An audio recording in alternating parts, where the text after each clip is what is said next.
या देवी सर्वभूतेषु मां सिद्धिदात्री संस्थिता। नमस्तस्यै नमस्तस्यै नमस्तस्यै नमो नमः।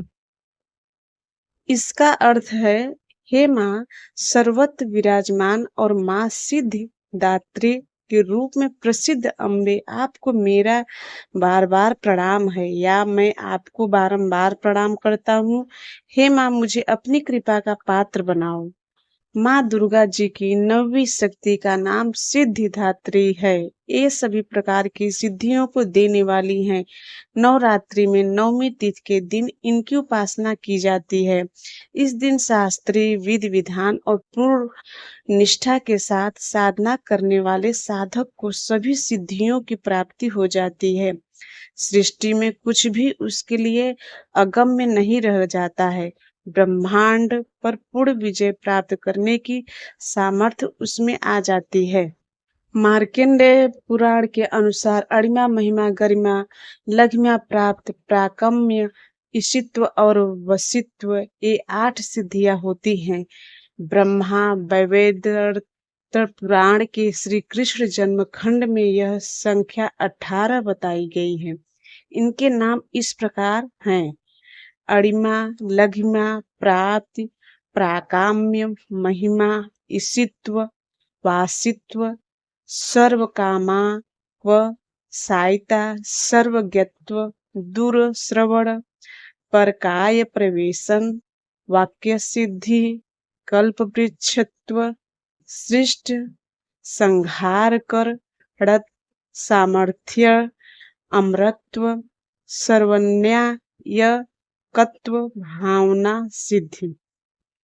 माँ सिद्धिदात्री भक्तों और साधकों को ये सभी सिद्धियां प्रदान करने में समर्थ है। देवी पुराण के अनुसार भगवान शिव ने इनकी कृपा से ही इन सिद्धियों को प्राप्त किया था। इनकी अनुकंपा से ही भगवान शिव का आधा शरीर देवी का हुआ था। इसी कारण वे लोक में अर्धनारीश्वर नाम से प्रसिद्ध हुए। माँ सिद्धिदात्री 4 भुजाओं वाली हैं। इनका वाहन सिंह है। एक कमल पुष्प पर भी आसीन होती हैं। इनकी दाहिनी तरफ के नीचे वाले हाथ में कमल पुष्प है। प्रत्येक मनुष्य का यह कर्तव्य है कि वह माँ सिद्धिदात्री की कृपा प्राप्त करने का निरंतर प्रयत्न करे, उनकी आराधना की ओर अग्रसर हो। इनकी कृपा से अनंत दुख रूप संसार से निर्लिप्त रहकर सारे सुखों का भोग करता हुआ वह मोक्ष प्राप्त कर सकता है। 9 दुर्गाओं में माँ सिद्धिदात्री अंतिम है। अन्य 8 दुर्गाओं की पूजा उपासना शास्त्रीय विधि विधान के अनुसार करते हुए 9 दुर्गाओं में माँ सिद्धिदात्री अंतिम है। अन्य 8 दुर्गाओं की पूजा उपासना शास्त्रीय विधि विधान के अनुसार करते हुए भक्त दुर्गा पूजा के 9वें दिन इनकी उपासना में प्रवृत्त होते हैं। इन सिद्धिदात्री माँ की उपासना पूर्ण कर लेने के बाद भक्तों और साधकों की लौकिक परलौकिक सभी प्रकार की कामनाओं की पूर्ति हो जाती है।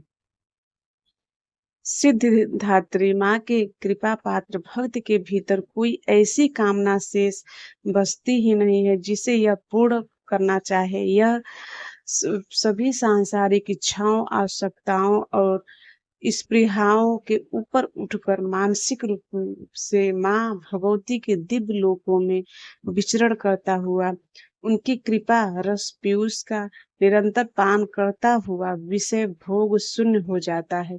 माँ भगवती का परम सानिध्य ही उसका सर्वस्व हो जाता है। इस परम पद को पाने के बाद उसे अन्य किसी भी वस्तु की आवश्यकता नहीं रह जाती। माँ के चरणों का यह सानिध्य प्राप्त करने के लिए हमें निरंतर नियम निष्ठ रहकर उनकी उपासना करनी चाहिए। माँ भगवती का स्मरण ध्यान पूजन हमें इस संसार की असारता का बोध कराते हुए वास्तविक परम शांतिदायक अमृत पद की ओर ले जाने वाला है। इनकी आराधना से जातक को अणिमा लधिना प्राप्त प्राकम्य महिमा ईशित्व सर्व कामो सायिता दूर श्रवण पर कामा प्रवेश वाक सिद्ध अमृत भावना सिद्ध आदि समस्त सिद्धियों नौ निधियों की प्राप्त होती है। आज के युग में इतना कठिन तप तो कोई नहीं कर सकता, लेकिन अपनी शक्ति अनुसार जप तप पूजा अर्चना कर कुछ तो माँ की कृपा का पात्र बनता ही है। प्रत्येक सर्वसाधारण के लिए आराधना सरल है। माँ जगदम्बे की भक्ति पाने के लिए नवरात्रि में नवमी के दिन माता का पूजन करना चाहिए।